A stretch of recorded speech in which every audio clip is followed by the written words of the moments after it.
ঢাকা বিশ্ববিদ্যালয় ক্যাম্পাসে গভীর রাতে রোড ডিভাইডারে এক ব্যক্তি নামাজ পড়ার ভিডিও সামাজিক মাধ্যমে ছড়িয়ে পড়েছে।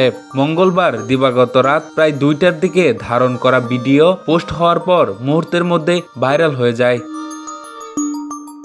খোঁজ নিয়ে জানা যায় ভাইরাল হওয়া ওই ব্যক্তির নাম খুরশেদুল ইসলাম। তার বাড়ি সিরাজগঞ্জ জেলায়। পরিবারে স্ত্রী ও 2 মেয়ে রয়েছে, তবে কোনো ছেলে সন্তান নেই। ছোট মেয়ের চিকিৎসার জন্য তিনি ঢাকায় এসেছেন। তিনি জানিয়েছেন তার ছোট মেয়ে অনার্স 3য় বর্ষে পড়াশোনা করেন এবং সন্তান সম্ভাবনা ছিলেন, কিন্তু দুর্ভাগ্যজনকভাবে ডেলিভারির সময় শিশুটি মারা যায়। পরে আজিমপুর কবরস্থানে শিশুটিকে দাফন করা হয়েছে। রাতে ঢাকা বিশ্ববিদ্যালয় ক্যাম্পাসে রোড ডিভাইডারে নামাজ পড়া শেষে বিশ্ববিদ্যালয়ের ইসলামের ইতিহাস ও সংস্কৃতি বিভাগের শিক্ষার্থী সৈয়দ আব্দুর রহমান এবং সমাজবিজ্ঞান বিভাগের শিক্ষার্থী মুফাসসের HM ইমরানের সঙ্গে কথা বলেন খুরশেদুল ইসলাম। তাকে তিনি বলেন, আমি আমার ছোট মেয়েকে বাংলাদেশ মেডিকেল বিশ্ববিদ্যালয়ে রেখে বিশ্ববিদ্যালয় ক্যাম্পাসে এসেছি।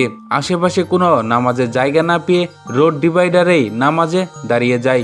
আব্দুর রহমান ও ইমরান বলেন, খুরশেদুল ইসলাম তার ধর্মীয় জীবন নিয়েও তাদের সঙ্গে কথা বলেন। তিনি জানান একসময় তিনি তাবলিগের সঙ্গে যুক্ত ছিলেন, তবে এখন আর তাদের সঙ্গে নেই। তিনি বলেন, ক্যাম্পাসে এলে কেউ তেমন কথা বলে না। আমি এখন একা আছি। অনেকক্ষণ ধরে নামাজ পড়ার জায়গা খুঁজছিলাম, কিন্তু কোনো মসজিদ না পেয়ে শেষ পর্যন্ত রোড ডিভাইডারেই নামাজ পড়ি।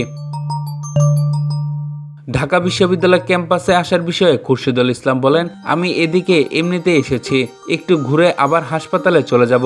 কথোপকথনের এক পর্যায়ে তিনি আরও জানান, বর্তমানে তিনি কোনো কাজ করেন না। পড়াশোনা শেষ করার পর চাকরিতে যুক্ত হননি।